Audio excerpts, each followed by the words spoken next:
Hey, check 1, 2. Great. Welcome in, everybody. Welcome. Thank you. And I would say,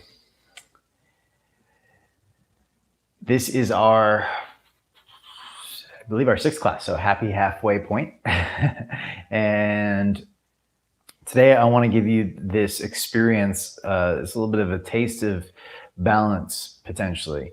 And the way that I'm going to provide this for you is by giving you a drill that when I first practiced, it was like the first moment where I felt a little bit of levity, that little bit of lightness of like, whoa, maybe I could do a handstand. And I remember very distinctively my teacher saying that the number one reason why we can't do a handstand is because we don't believe we can do a handstand. And of course, the refute of that is like, well, I don't believe I can do a handstand because I can't do a handstand. So I want to share something with you from the yoga tradition. This is more of from the tantric lineage of yoga, and it is, by the way, I know the word tantra has been like some Americanized, misconstrued, that has nothing to do with the tantric philosophy of yoga. So just, separate that out of your head if you've got that sort of sex cult kind of thing in your head. That's not what tantra is. Tantra is yogic philosophies, and it's usually what most of us are in some ways studying. There's Samkhya, there's Tantra, there's Vedanta, there's all these different lineages. And, Buddhism is similar to Tantra, very similar approach, just slightly different. So anyway, back to the point. At the highest level, the deepest level, at the core of all of us, there is consciousness. And that is, everything is consciousness, is the statement for which all tantric philosophies are really trying to communicate, that consciousness itself pervades all things. And what that means is, we as human beings are conscious beings. And so we're the evidence that consciousness exists as a thing.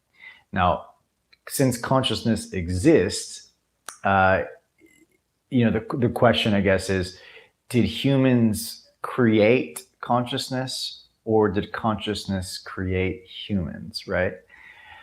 In the tantric philosophy, consciousness existed and humans came to form with eventually, or nature came to form eventually with the capacity in the form of human to be conscious. It's a bit confusing, I know, but essentially, let's put it this way. Within every piece of wood, there exists the pure potential for fire. Otherwise, fire would never be able to happen from a piece of wood.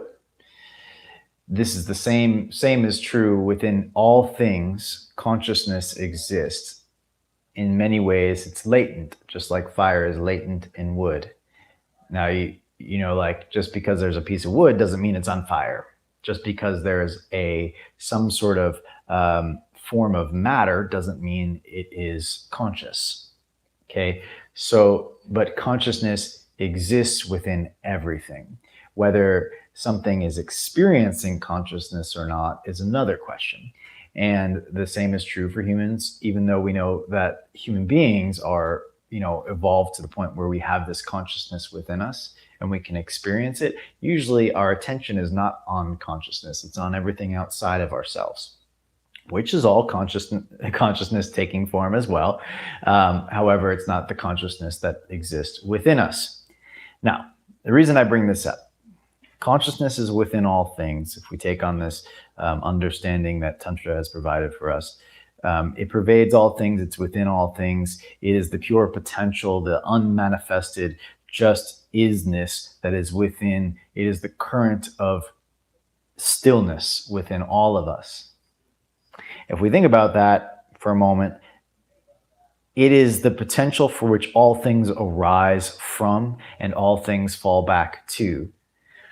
And so what this means for us in relationship to handstand is that handstand exists within all of us. The potential to do a handstand exists within all of us. It's just, for most of us, it's latent. It's just not there. And the proof of that is that other humans are doing it as well, right? So, this is, of course, we can make all sorts of arguments. Well, what if you don't have hands? What if Okay, just take it as an analogy relationship that all humans have the potential to balance some way or upside down. And if you don't have hands, you don't have arms, you can balance a headstand. The potential is there. People can do headstands without hands, right? If you have one arm, you can do a one-armed handstand. So the potential to do something is there. Whether we can access it or not, that's another story. We all have access to a handstand. It's just a matter of what it takes to get there. So the potential to be able to do a handstand is within us. It's not something that is attained outside of us. So I talked about this in the very beginning, is that you can't purchase handstand. But what you can purchase is the training for you to be able to do a handstand.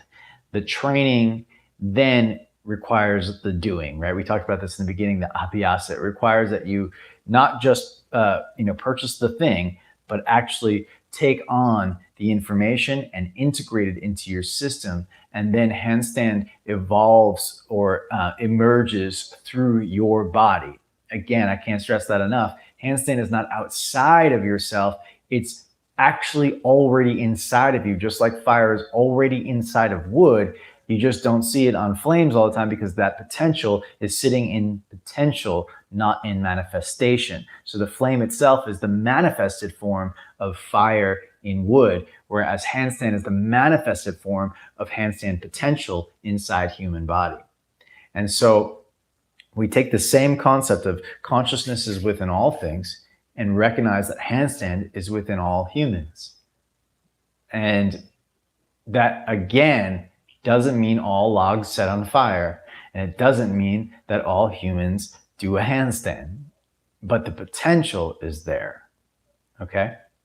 So long as we have two hands, then we can do a two-handed handstand. So long as we have one hand, we can do a one-handed handstand. If we have no hands, then we can do a headstand. Okay? So the potential to invert is always there. And it just requires our diligence, practice, attention, and development of physical form, of understanding our physical form and being able to utilize it and make sense of it, and then be able to appropriately activate our muscles in a step-by-step format.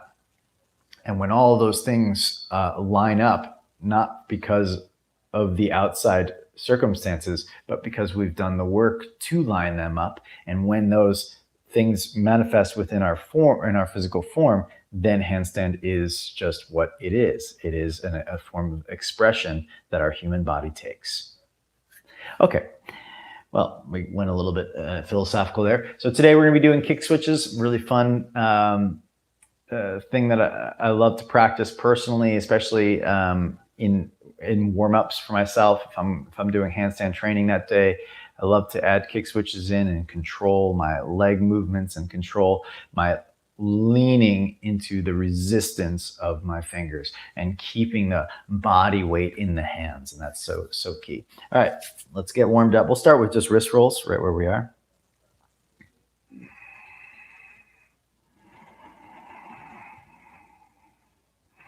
I'm going to do flashlights.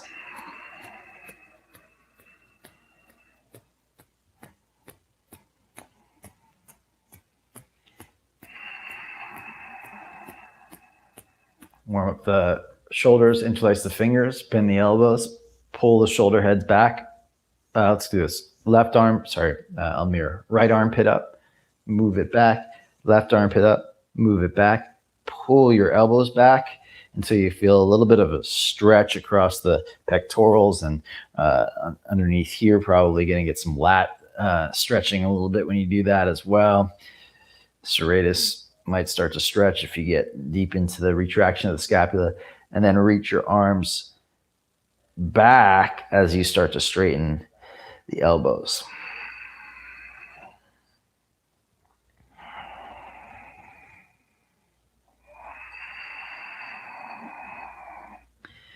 See if you can lift the gaze just a little bit. And now lift the shoulders up just a bit more. Straightening the elbows the best you can. Take a full breath in. Exhale, release. Interlace the hands behind the back. Slide the hands to your lumbar, your low back. Lift your shoulders up, and then see if you can move your elbows and shoulder blades toward each other. This will stretch the pectoral muscles, of course the deltoids as well in the front here. Keeping that, then start to reach the hands straight back behind you. Try to keep the arms lifted using your rear deltoids. Fire up the muscles, back body.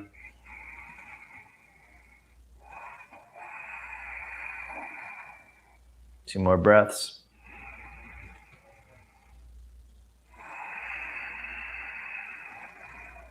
One more breath. And release. Come to all fours, hands and knees. Let's do cat and cow with our hand push-ups. So on the inhale, we arch the back, look up. As you exhale, press through the metacarpals. Heel of the hand lifts up, round. Very slowly lower the heel of the hand as you arch. Very slowly lower the heel of the hand. Exhale, round, push through the metacarpals. Slowly lift the heel of the hand up. Inhale, slowly lower the heel of the hand. Arch, look up. Exhale, push through the metacarpals. Round, heel of the hand lifts. Inhale, slowly lower the heel of the hand.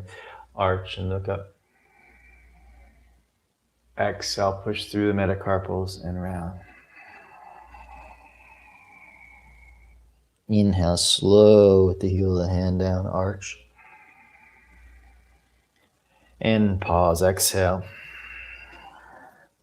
Check your fingers. It's a little drill we do just to check our own fingers. Try to pick your finger up. Your finger does not allow you to pick it up. Okay, then go to the other hand.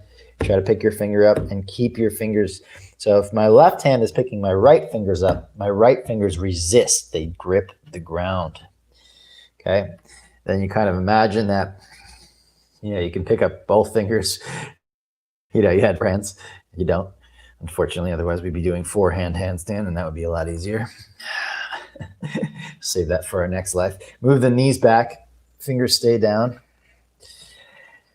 Anterior tilt the pelvis, and then lift the hips up. Let's take a full breath in. Full breath out. One more full breath in. And out. Take the right leg to the sky on the in-breath. Step forward as you exhale. High up on your fingers, take a breath. Soften.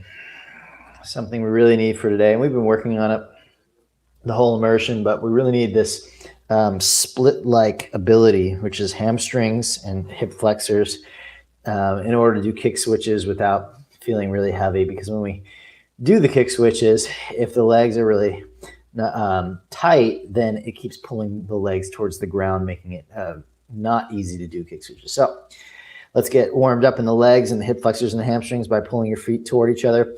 Gather strength. Press through your right heel to warm up your buttocks and hamstrings until your hips lift up. Round your upper back. Take a breath, lengthen through the top of the head. Step to down dog, exhale. Plank pose, inhale. Knees down, child's pose, exhale. All fours, hands and knees. Inhale, arch, look up. Exhale, Adho Mukha Svanasana, down dog. Left leg to the sky, inhale. Step forward as you exhale. High up on the fingertips, enjoy a breath in. Soften. Pull your feet toward one another. Start to warm up the hip flexors of the back leg, the hamstrings of the front, the glute muscles by pressing through the left heel, getting lighter in the fingers.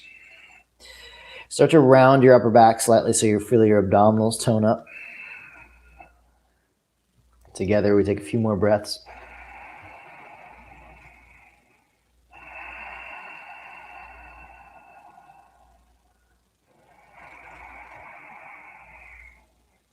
And on this exhale, hop or step switch sides.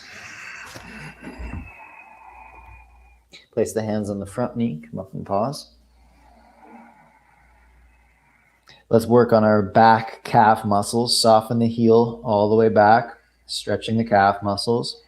Now press through the ball mound, lift the heel up, go all the way through the tippy toe. Exhale, soften. Heel reaches back, calf muscles stretch. Inhale, push through the ball mound all the way through the toes, roll all the way.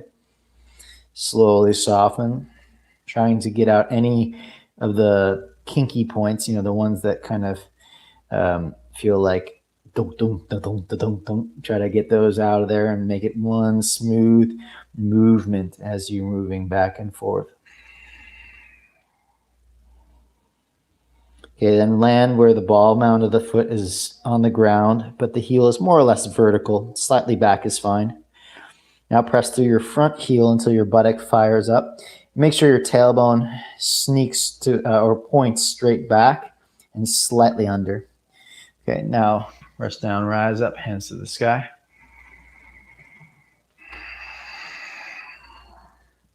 Okay, inhale, lift the shoulders up to the ears. Lift up, up, up. Exhale, you can soften, bend your elbows. Inhale, reach up, shoulders touch the ears. Ribs down. Exhale, soften. One more time, inhale, shoulders up to the ears. Ribs down. Exhale, hands to the earth. Take a breath in. On the exhale, hop or step switch sides. Come onto your fingertips for a moment and breathe. On the exhale, push through your heel, hands to the front knee. Okay, about 5, 6, 7 rounds or so. I'm not sure exactly how many we did, but we start with the back ankle. Heel goes back. On the inhale, push through the ball mound all the way through the tippy toe. Exhale, ball mound, heel goes back. Inhale. Trying to find any of the points that might feel not so smooth and trying to work slower through those points, because it's going to train the calf muscles that when you do it fast, in order to jump, your foot will, maybe not today, maybe not tomorrow, but eventually if you practice these, and the jump mechanics of the ankle will be better and better, making it easier and easier for you to jump off of your foot. Of course, there's a lot more involved than just the ankle joint. We know that. But it is one of the most important joints when it comes to jumping. Okay, place the ball mound of the foot down. Heel more or less vertical. Tailbone wags straight back and slightly tucks, so the buttocks of the front hip engages. Press through your heel. Come on up. Inhale, reach the arms up. Shoulders all the way up. Exhale, bend the elbows. Inhale, shoulders up, hands up. Touch your ears, ribs down. Exhale. We get one more.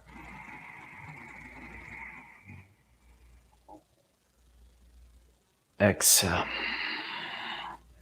Release the hands to the ground. Step into plank on the inhale. Fingers grip the ground. Chaturanga.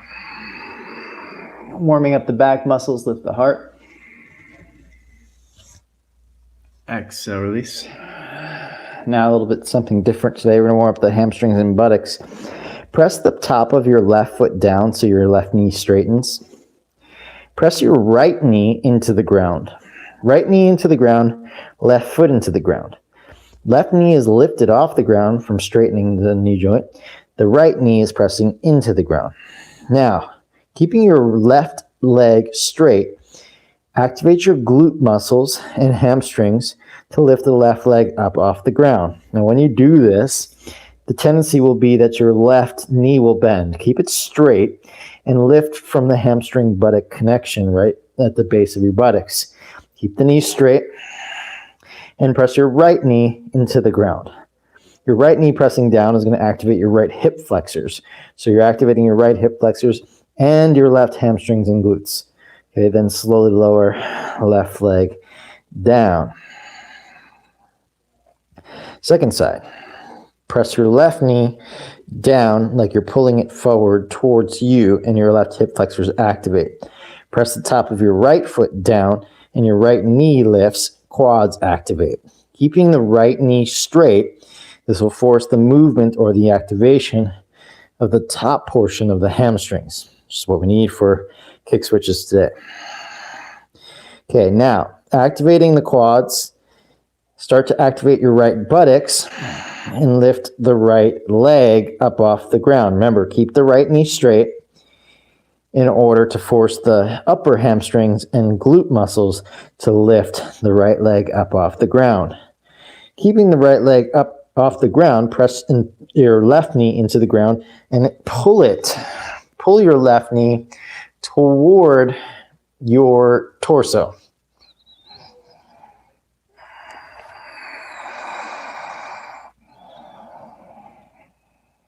Lift a little bit higher, right leg is straight, and release. All right. Now inhale, lift the chest up, use your back muscles. Shoulders up, maybe hands up. Exhale, release. Bring your hands back by your sides, not in close to your sides, a little bit off of the yoga mat. Come onto your fingertips. Fingers facing back. Now lift one shoulder and then the other. Make sure both shoulders are lifted up off the ground. This time you're going to straighten both legs by reaching your toes to the back of the mat and then lift your legs up using your hamstrings. Now lift your heart up using your back muscles. Optionally, lift your hands up or keep them down. Either way is fine. Okay. Just having the buttocks and hamstrings active, keeping the back legs straight. Well, both legs are back. So keeping them straight, chest lifted, and one more breath. And release. Very well. Come to all fours, hands and knees. Tuck your toes. Exhale into downward facing dog. Let's enjoy a breath in together. And a breath out. Walk the feet all the way to the front of the yoga mat. Take an inhale to halfway lift. Exhale and bow forward. Enjoy another halfway lift. And exhale to bow.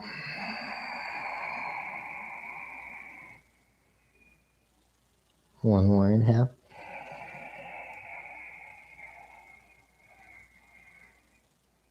Exhale.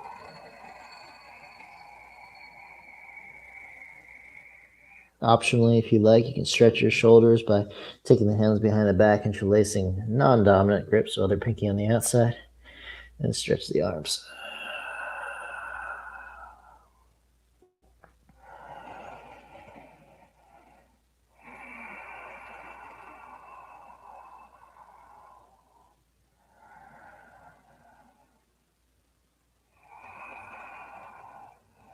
And the hands to the hips.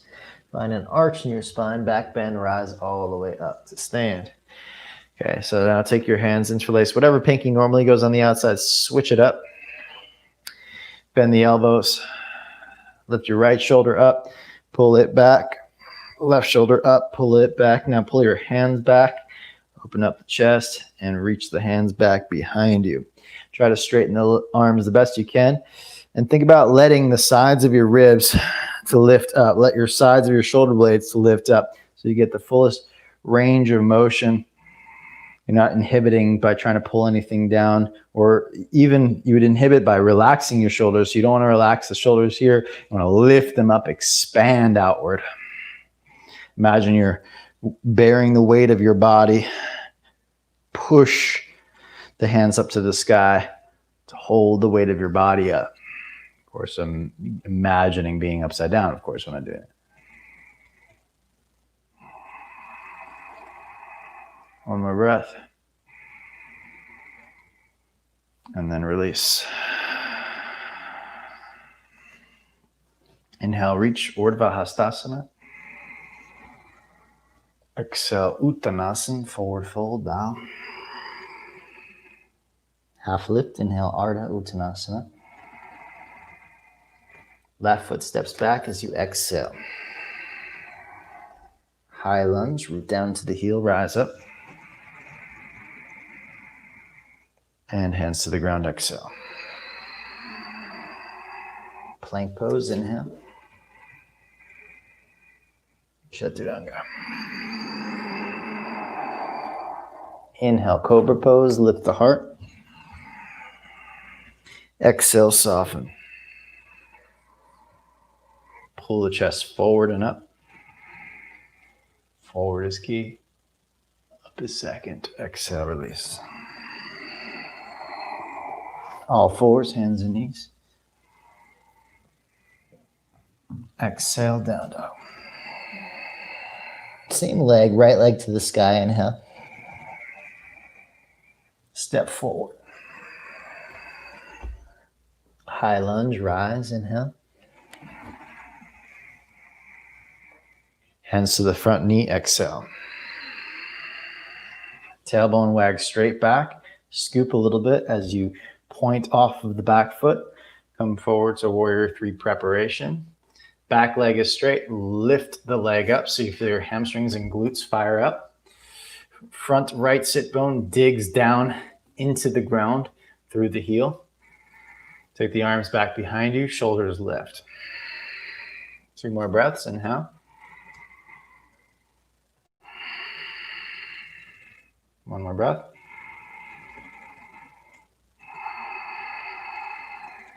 Inhale, rise to the sun, Urdhva Hastasana. Exhale, Uttanasana, forward fold. Half lift, Ardha Uttanasana. Right foot steps back. High lunge, rise up, inhale. Exhale, hands to the ground.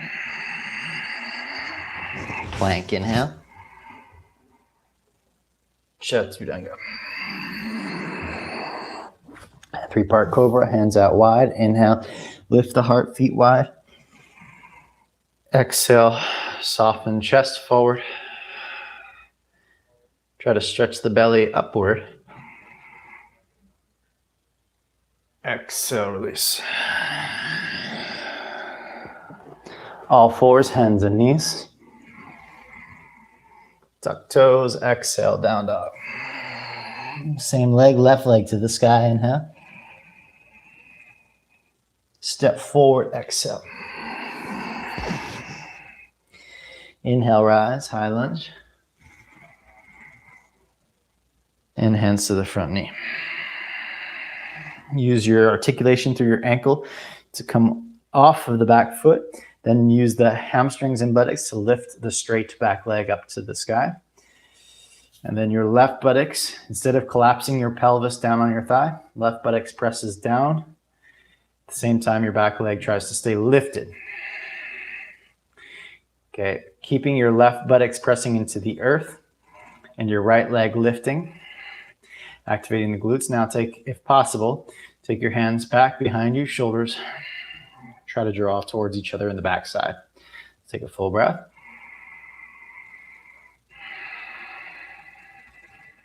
One more breath.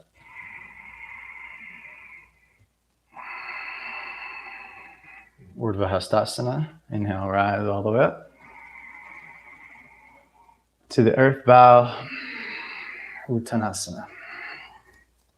Inhale, halfway lift, Ardha Uttanasana. Exhale, step or hop both feet back, Chaturanga. Cobra or upward dog, one breath, inhale. Exhale, Adho Mukha Svanasana, down dog. Right leg to the sky. Step forward. Press down, rise, high lunge. Please open warrior two, Virabhadrasana 2.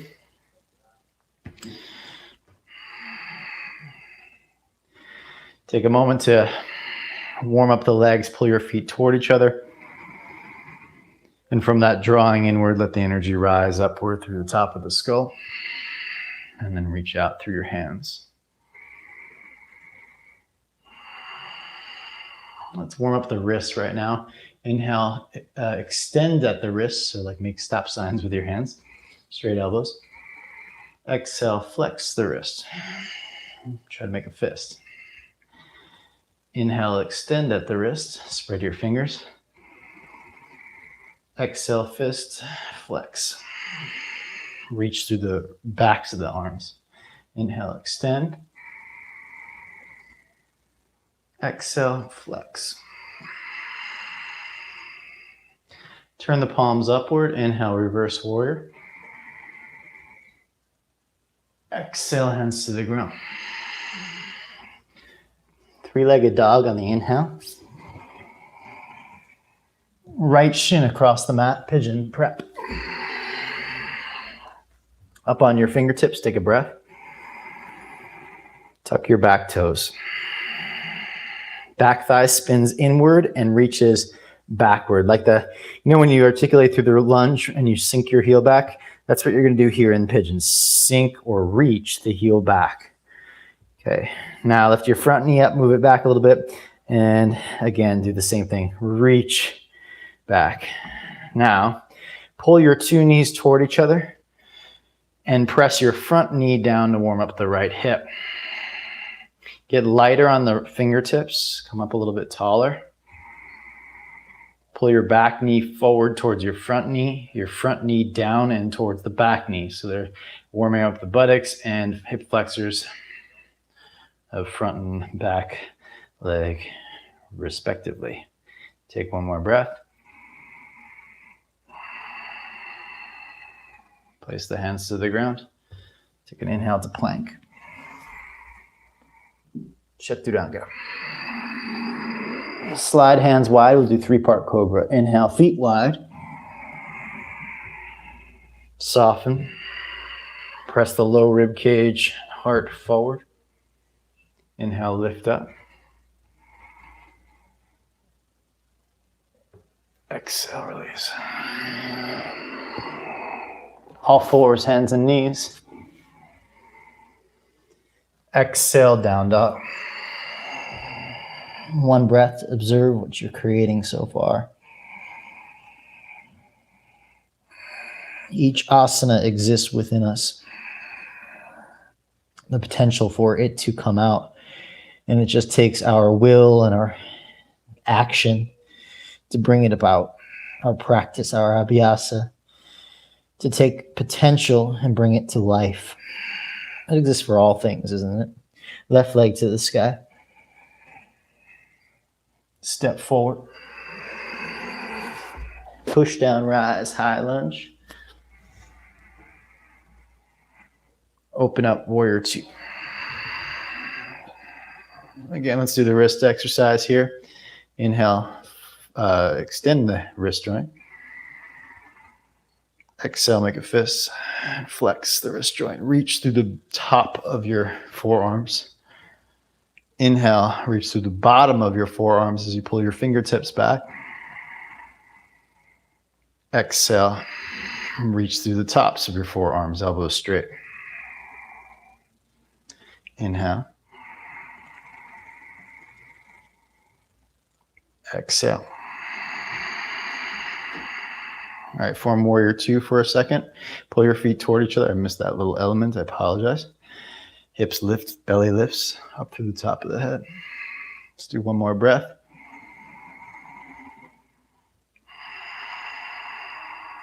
reverse warrior. Inhale. Exhale, hands to the earth. Three-legged dog, left leg backing up. And shin across the mat, pigeon prep. Back toes tuck. Again, reach the back heel back. Okay, just like you're sinking in that lunge. Okay, and now this is the opposite. If we were practicing jumping off of the foot, we would point this way, but we're trying to work a little into the hip flexibility here, the buttock flexibility by sinking backwards. So what I usually do here is I lift my front knee, move it back just a bit, lift my back foot, move it back just a bit, lift the back knee, turn the thigh in, and reach back a little bit further. Walk the hands back, come onto fingers. Now, from this point, you're in your deeper flexibility of the pose. So it's time to activate your strength. Press your front left knee down and start to drag it towards your back knee. Your back knee pushes down and pulls towards your front knee. So your back hip flexors warm up and your front hamstring glute muscles warm up.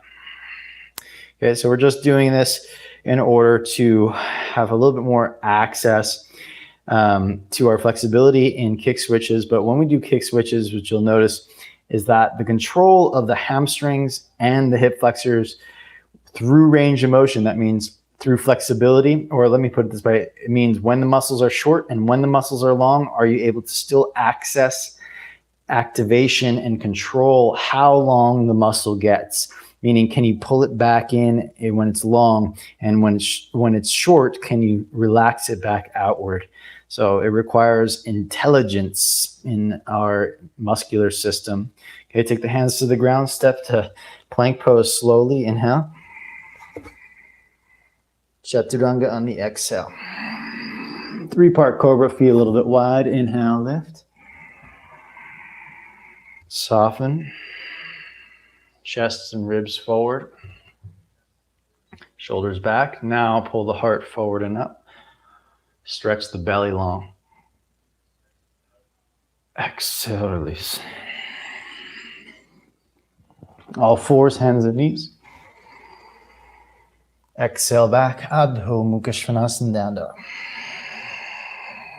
And we enjoy 3 breaths.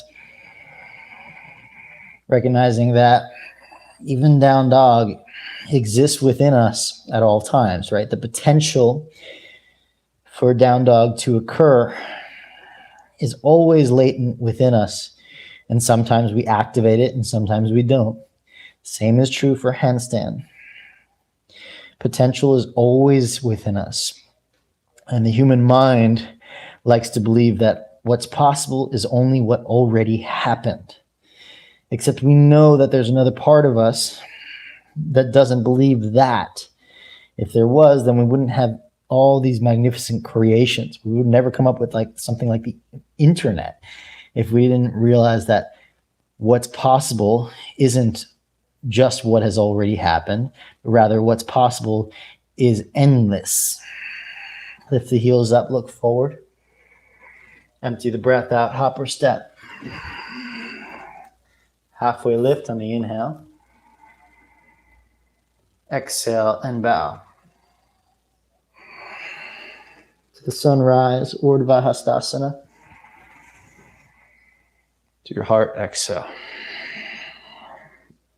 Bend the knees, Utkatasana. Chair preparation, hands to the thighs.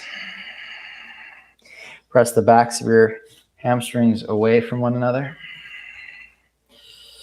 With that, gentle tuck of the tailbone so your glute muscles fire up. Lift the belly, stretch the abdomen just like cobra pose. Now take the arms, shoulders back. Arms out to the side first, then reach the arms up to the sky. Try to kiss your ears with your shoulders. Let's do 4 more breaths. Inhale.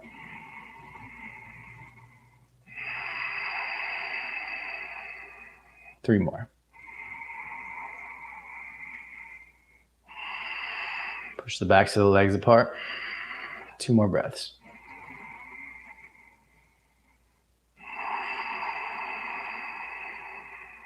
Last one, inhale. Exhale, bow. Half lift on the inhale, prepare. Step or hop, chaturanga. Inhale, up dog or cobra, one breath only. Exhale, downward facing dog. Right leg to the sun. Step forward as you exhale. High lunge, inhale, rise. Open up, Vira Padrasana 2. Reverse warrior, inhale. Exhale, hands to the ground. Listen up, pivot the back, heel up. Inhale, straighten through the front leg. Look forward. Exhale, bow. Inhale, bend the front knee. Look forward.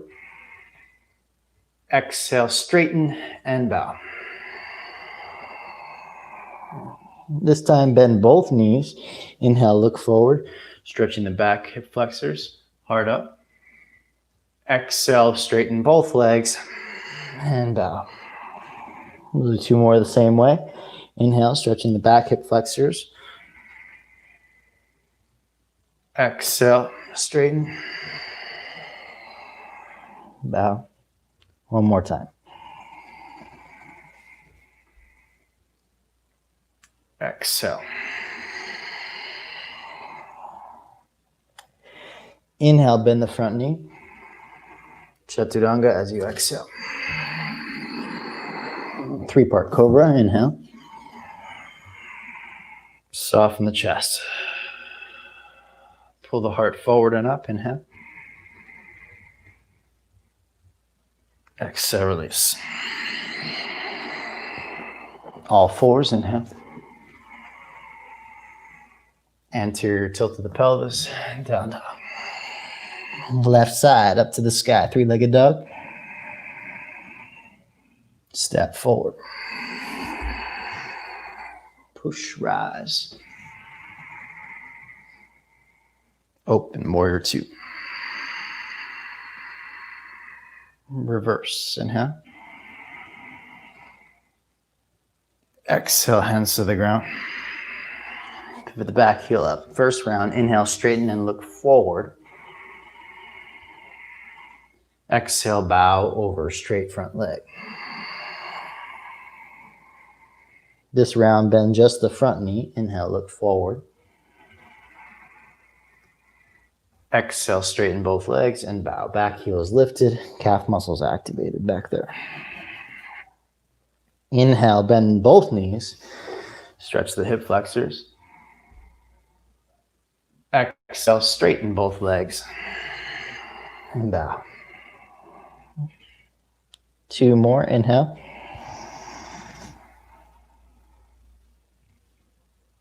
Exhale.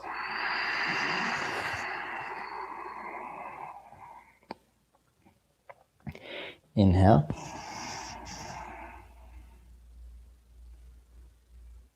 Exhale.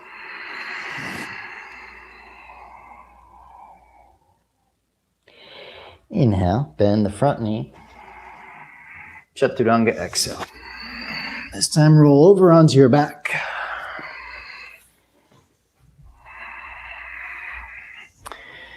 Take the arms overhead. Shoulders climb towards the ears. Wiggle yourself as long as you can. First step, hook the thumbs. Pull the thumbs apart just to kind of get more range of motion out of the shoulders. Then you can slowly separate the hands. Take your right knee towards your chest. Extend the right leg as close to you as possible with the right knee straight. Slide the left heel, foot flexed for now, down away from you, keeping both legs turned in, or neutral, I should really say, but it feels like you're trying to turn them in because they'll tend to turn out. And now press the front ribs down into the ground and tuck your tail. Tucking the tailbone will help you right leg closer to your face, but you'll notice that when you do so, your left knee will start to bend. Straighten the left knee, Now don't bend either knees and don't rotate out, but lift your left heel 1 centimeter, which is a very small amount if you aren't sure, off the ground. And when you do that, make sure your front ribs are down on the ground, your low back is on the ground, your shoulders are towards your ears. Your left leg is just 1 centimeter off the ground. Legs are straight and turned in, and then bend your left leg to place it right back to the ground. Right foot bends, or right knee bends, right foot on the ground. Let's do it on the other side. Take a breath.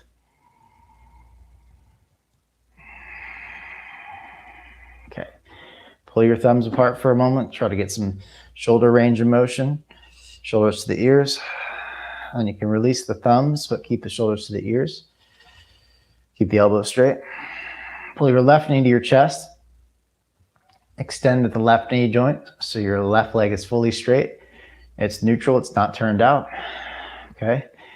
And make sure you're not trying to turn in from your foot. Your foot is neutral as well, so it's not like sickling in like this, because you're, if your leg is turned out and you turn your ankle joint in, it looks like maybe you changed something. But it's actually the thigh bone you want to turn in, and the foot you want to just have regularly flexed. Okay, keep the left leg close to the chest, elbows straight, shoulders to the ears, and flex the right foot to slide it down away from you. Okay, once it gets all the way down there, firm up both legs, slight turn into the thigh bones, not the ankle joints, thigh bones. Press your midsection, rib cage down to the ground, tuck your tail. Your abdominals will start to activate. Keep your left leg close to your chest, both legs straight. Now lift 1 centimeter, right leg up off the ground, 1 centimeter. Again, the tendency is to lift the right leg way up. We actually want to create as much distance between the left and right leg as possible. We're only lifting it up 1 centimeter in order to challenge the core muscles and psoas and everything. So you want to actually keep the right leg as close to the ground as possible without touching. And you can touch it a couple times just to feel where it is, and then just lift it up again, just a hair. I feel my pants touching the ground. That helps me to understand how far the ground is. The ribs are down, the tailbone is tucked, left leg is close to the chest, shoulders are up by the ears, reaching the arms, reaching, straight legs, turn thigh bones in, and then bend the right knee slowly, bring it back, bend the left knee, and release. All right, that's our preliminary work. Next step is to do kick switches on our back, which is fun. I'm going to actually have you roll over and just watch me for a moment, because it's very easy to just kind of move your legs around and think you're doing the exercise. But what we're going to try to do is from the hips, from the pelvis to the fingers, change nothing. And only thing that's changing, also, by the way, the knee joints, the ankle joints, nothing changes except the hip joint. That's the only thing that happens. It goes through flexion extension. Okay, so watch me one time. I'm going to set my upper body, straight elbows, shoulders to the ears, and pull the ribs down. Then I'm going to extend the right leg up to the sky, left leg all the way, and then very slowly I skim my legs. I actually try to touch them, and I switch. And I skim the legs. I actually try to touch them, switch. Okay, go ahead, lie on your back, and I'll give you more instructions as you go. All right, so first set your upper body, shoulders to the ears, elbows straight, rib cage down, tailbone tucks, abdominals engaged. Take right leg to the sky, slide the left leg away from you. Now keep the tailbone tucking, the back firmly pressing into the ground, elbows straight, shoulders to the ears, and then slowly switch, skimming your legs. Let them just kind of graze one another as you switch positionings. Okay, then again, switch, grazing one another as they switch. What that does is keeps your adductors awake. Okay, grazing one another as you switch. Grazing one another as you switch. Elbows, I forgot my elbows. They started to bend, so just a reminder. And then release. Shoulders, the elbows, the core, everything else will start to give up, like as you're trying to focus on your legs. And that we can't afford to do that in handstand. Okay, we have to stay awake in the upper body, stay fully present in order to really do a full handstand. What you could do, by the way, is you could place your hands on a wall behind you. It doesn't give you the exact feeling, but it can support you in feeling like you're kind of gripping the wall. Okay, I'm going to challenge you one more step, and this is now to point your feet. We'll do both feet pointed. And the reason is when you jump off your foot, you end in a pointed position. So it's useful. I practice both with feet flexed and feet pointed when I'm doing handstands, jumps and whatnot. But ultimately, a handstand's with pointed feet, so that everything stacks over itself. But when you jump off of the bottom foot, the last portion of it is a full point. That's the mechanic of jumping, right? So to mimic that, we'll do pointed feet this round, which becomes a little bit heavier because when you flex the foot is closer to the midline. When you point the foot, more weight is away from the core, making it heavier, okay? So the other thing is when you point your foot, your thigh will tend to turn out. So see if you can turn the thigh in more or keep a lot of attention on that internal rotation of the thigh bone. Here we go, arms overhead, elbows, ribs down, shoulders to the ears. Scoop the tail, take left leg up, point the foot all the way and turn the thigh bone in. Now slide the right leg away from you, pointed foot, okay? Now with pointed feet, slowly switch sides. Make sure your whole back is pressing into the ground. Skim your legs. Make sure your elbows are not bending. Switch, skim the legs. Elbows straight, shoulders to the ears, ribs down. Switch, shoulders, elbows, reach, ribs, thigh bones not rotating. Switch, switch. Now make it a little faster. Switch. As I go faster, I'm missing my legs, so I'm going to try to remember to skim the legs so I know where the midline is. Try to skim the legs.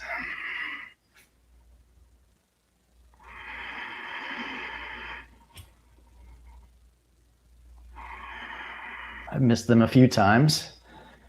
So I just keep trying to skim the legs.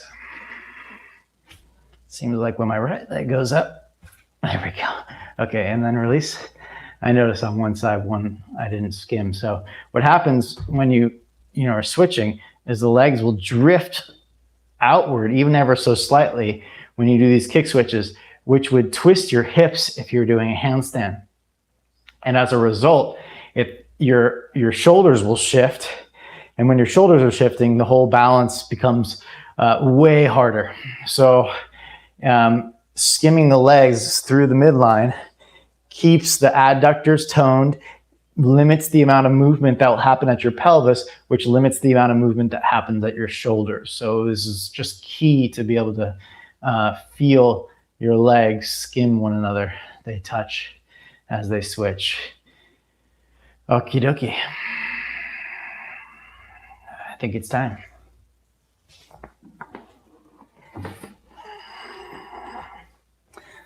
So I will show you one time. Maybe I'll just move the camera for you. Just give you a little better vantage point here.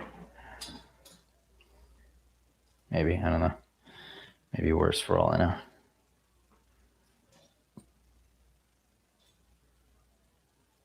I'm working on it. Sorry, folks. That should do it.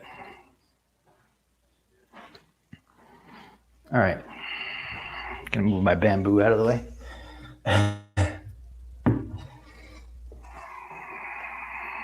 So I personally like to do my handstands on the wood. It feels better on my wrists. Anything hard surfaces, less give, so less pressure on the wrist. Meaning the more when you press your fingers down, if something cushy is underneath it, then it gives underneath you, so the more you're going to fall into your wrist. But if something hard is underneath you, then when you push, it starts to extend the wrist, so it's more effective and easy. All right, kick switches. I'll demonstrate for you.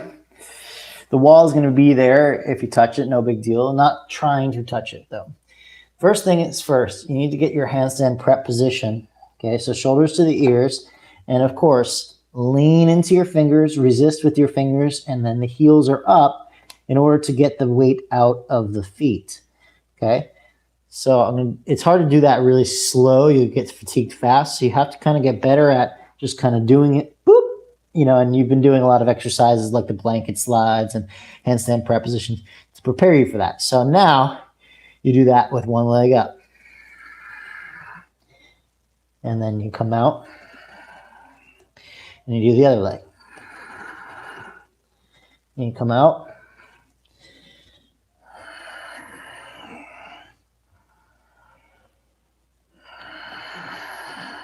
Okay, let's just do that for now. Let's do, let's see, maybe 3 each side. I'd rather you do less really well than more not so well, okay? So all you're doing is, round 1, let's try it together. We'll do both heels up off the ground, but both toes on the ground. So lean forward, handstand prep position, all the way to the tippy toes, grip the ground, push with your shoulders, and then release. Second round, let's take the left leg up. So lean, grip, push, left leg goes up, whoop. Then lower the left leg back down. Right side, inhale, lean, resist, push, right leg goes up. Slowly lower it back down. And left leg goes up. Lower it back down. Right leg goes up. Lower it back down. 2 more, left.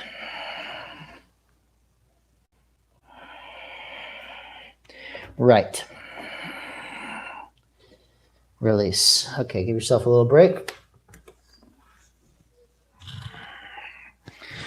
Cool. So these little, it's actually called handstand prep position number 2 when one leg is up. I teach that in the handstand balance course as a single entity, just learning how to do handstand prep 2. That's essentially it, which is going to be preparing you for the kick switches. Okay. Now, the only difference from what you just did and a kick switch is you jump off the bottom leg and then you switch your legs. Okay. Of course, it's significantly more challenging to do a jump off the foot and then switch legs. Now, the key is remembering that you're trying to do a handstand, which means that you're trying to put all the weight in your hands. What most people do when they do a kick switch is they keep their weight in their feet.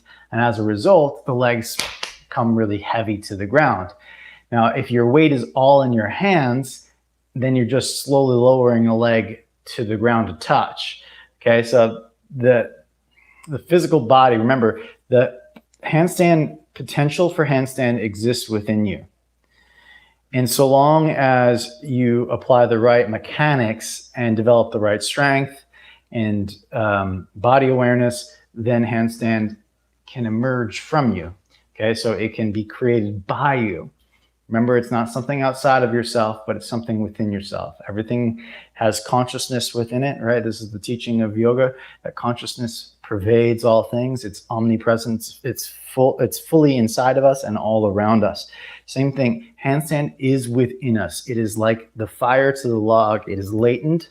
It is not here yet, but it exists within us to ignite. Let's try it. Maybe just watch the first round, kick switches. I'm going to do my best to skim my feet as I go to kind of show that as an example. I am near the wall. I'm going to do my best not to touch the wall, though it happens sometimes with kick switches, and that's normal. But I'm going to do my best not to touch the wall. Can't tell you what's going to happen. Just going to tell you what I'm going to try to do. All right, so I do that same drill, and I just switch. You see that? Now I switch again.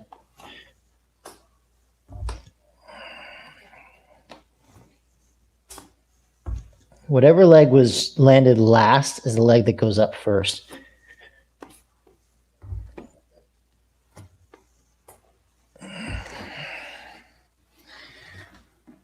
Okay. Hopefully that's clear for you. Try it out. I'm going to move this back just a little bit for the next round so you can see hopefully maybe a little bit more of the pose.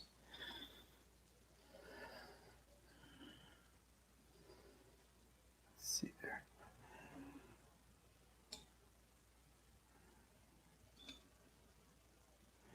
So while I'm doing this, please be trying. And see.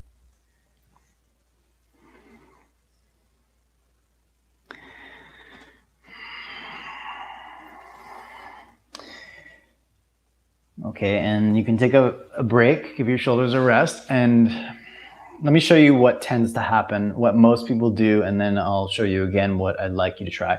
The thing that most people do when they try these kick switches, and it's totally valid, it's a little bit more advanced in my opinion, is that people come into this, first of all, they look really far forward, which drops the chest parallel to the ground, making it all the weight in the feet, okay?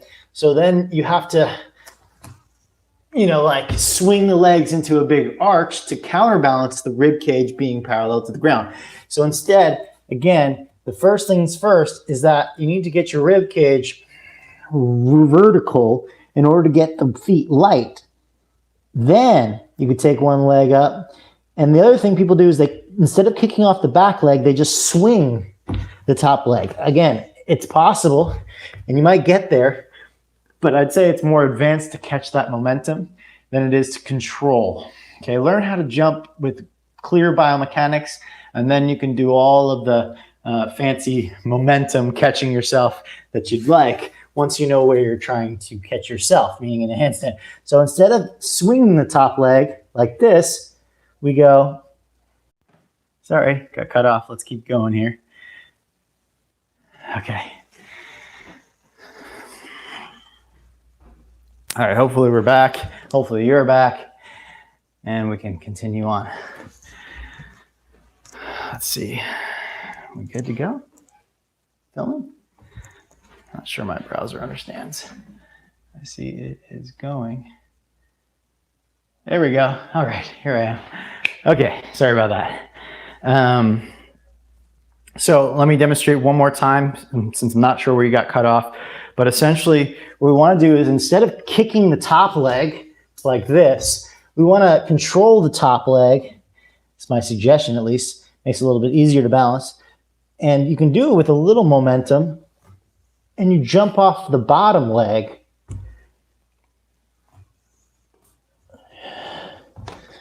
Okay, and I skim the legs at the top for understanding where the midline is. We're still going here? Looks like it. I'm not sure which part of the internet is failing, my computer or the broadcast. It's going. Okay, so we're going. I suggest you rock it, give it a shot. I'm just gonna post in the Facebook group just in case some of you are losing it.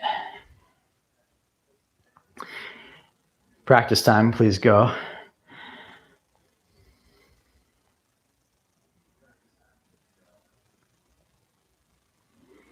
Kick switching, trying to control, keep the legs into the midline.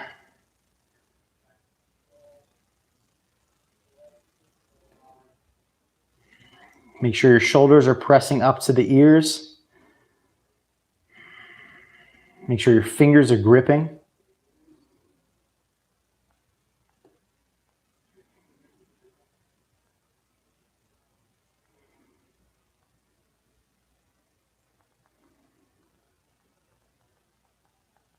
And then take a rest.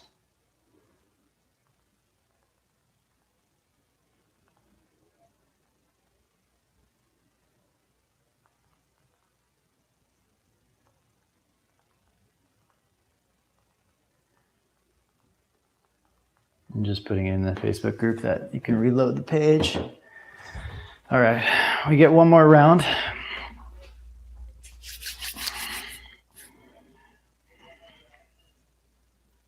And let's see if I can offer any more tips here, any more refinements. I mean, I guess the major thing what you could do is you could do these. I do this in the handstand part 2 training. I have everybody do it with blocks. Okay, and the reason why is right now I'm allowing a little bit of play back and forth, and it makes it somewhat easier on strength wise. But if you really want to understand this drill at the highest level, you would start with forearms vertical and you would never leave you would simply use your articulation of the ankle. Oop, that was not such a good one.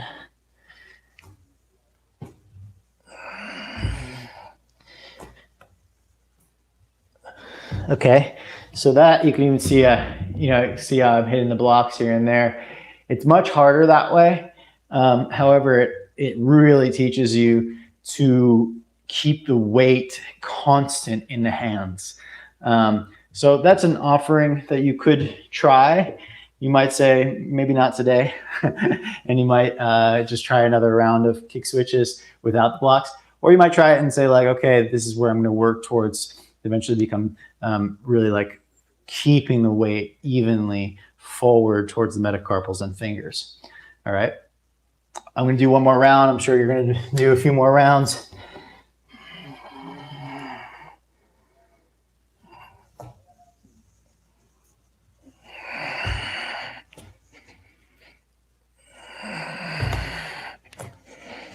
Whoops. Sometimes you hit the wall.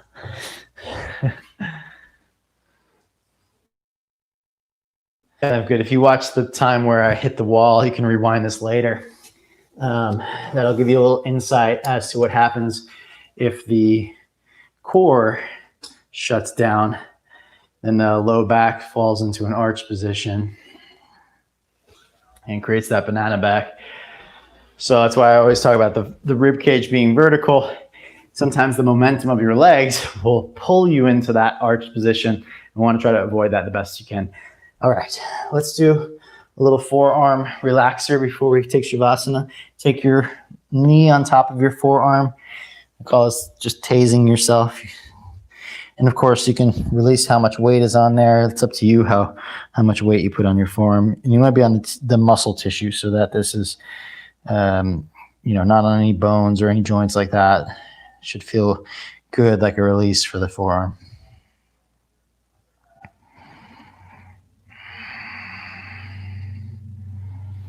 Okay, switch sides.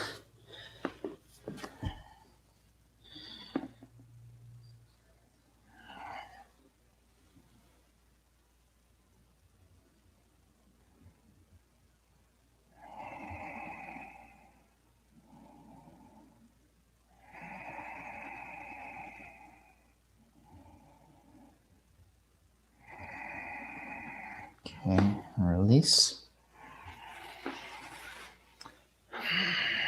If you want to do, let's just do a little shoulder stretch here, like we started off in the beginning. Hands to the low back, shoulders go up and back. Reach the hands back behind you this way. It's the exact opposite of what we do in handstand.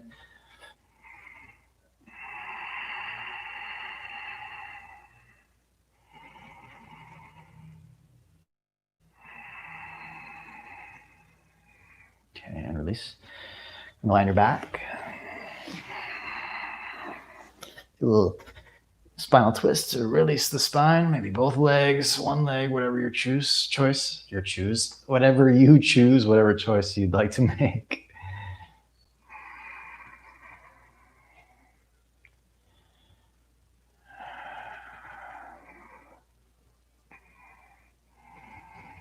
So asana practice is completely within us. All the poses are simply expressions of our physical form, not something outside of ourselves to attain. Okay, come back, switch.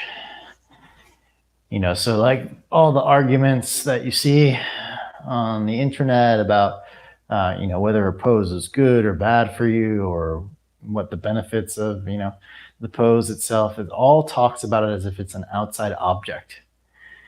Is down dog good or bad? And I do it too on purpose, right? It's like, because we know that our mind, we know that that's what we're drawn to. We're all fixated on the outside. So if in a marketing perspective, if you speak to that, then it captivates interest. But you want to go beyond that, like in your yoga practice. Okay, cool. Maybe that gets you involved in something. But you want to go beyond looking at something as an external object and recognize that down dog doesn't do anything to you. You do something, and then down dog is a name that we put on it, right?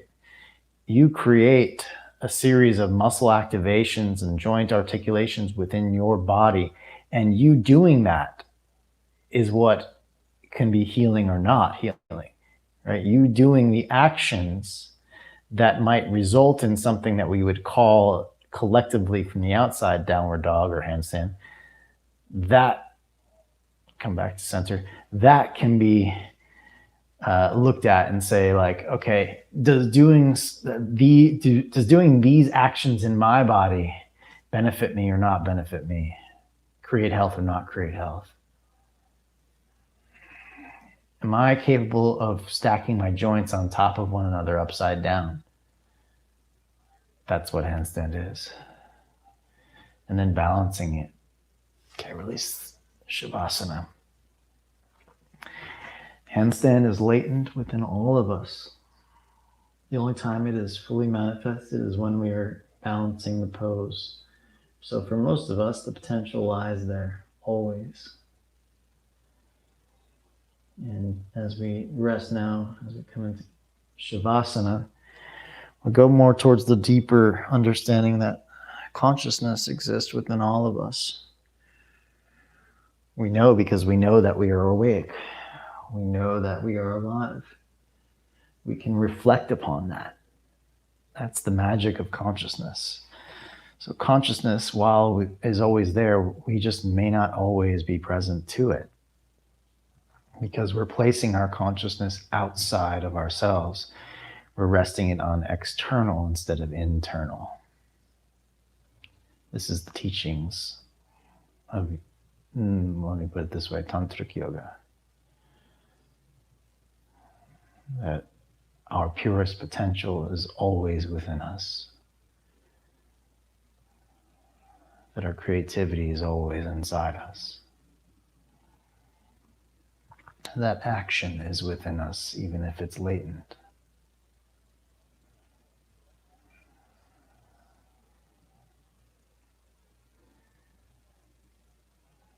Potential for knowledge is always inside of us. The know-how. The potential for bliss, the foundation or core of our being, is always within us. We just may not have our attention upon it.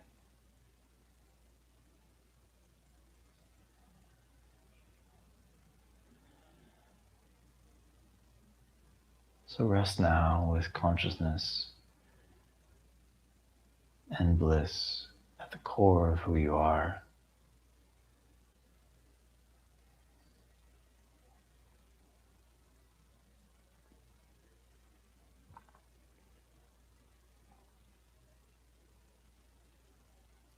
Fully awake to the blissfulness of being.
Come back to your breath.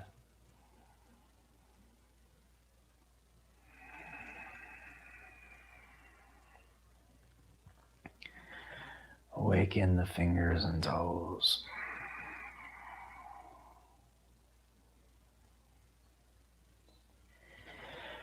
Stretch the arms.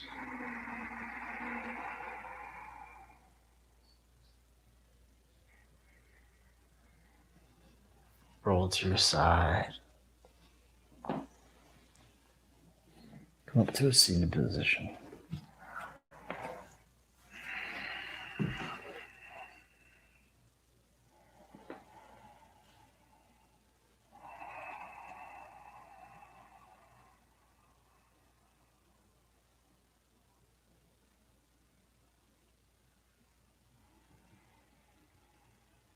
Take a moment to acknowledge that there is a pulse of consciousness within you. And that same consciousness exists within all of us, within all things.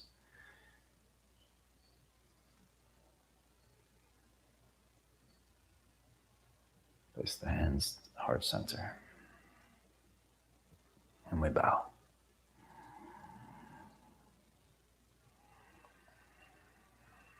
Namaste.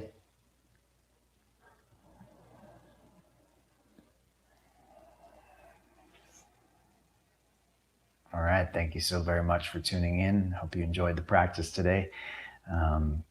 My suggestion is to video yourself with both the kick switch preparation that we did, probably even more important than videoing the kick switches.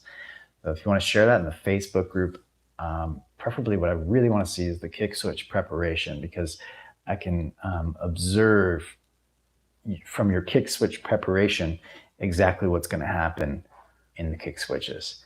But from the kick switches, it's much harder to diagnose because of all the moving parts. But the kick switch preparation, it's easier for me to see where things are going to go wrong. Okay, so you can post both or one or the other. And I know some of you feel maybe uncomfortable because the first few people that post things are the ones that feel most confident in what they're doing, and they'll post it and it looks like magnificent, and then you feel like, oh, I don't look anything like that. I don't want to. This is not about posting in the Facebook group is not like a show and tell or like something. It certainly can be a validation tool that we can use to beauty and other skills and whatnot, but it's really about supporting you in your development. Knowing that that just because your handstand practice isn't as advanced as someone else, meaning you haven't really put the time and effort in yet and attained your own physical awareness of handstand within your body, you haven't tapped into the potential yet and manifested it, doesn't mean that you as a human being is any less than anyone that has, right? Like by that token, then we'd all be better than and worse than in so many different arenas in our life.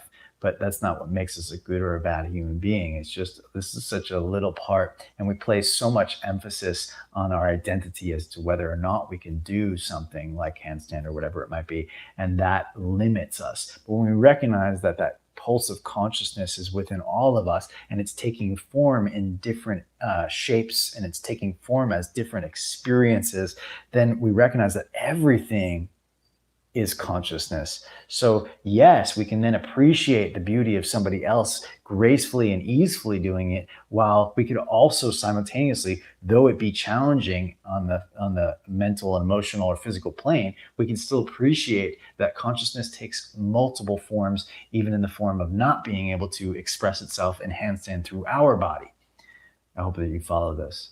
It's so important. It's not about the attainment or the finalization or the perfection, but rather the pursuit of it and the exploration, and ultimately what's called lila, divine play of being in this physical form. And so if we can get on board with that, then the sharing can be even more diverse, and we can be more welcoming of seeing all different types of bodies express their capabilities within where they are at. And from there, we all learn, we all grow, we all unite. So that's my suggestion. And thank you so very much for tuning in, and see you soon.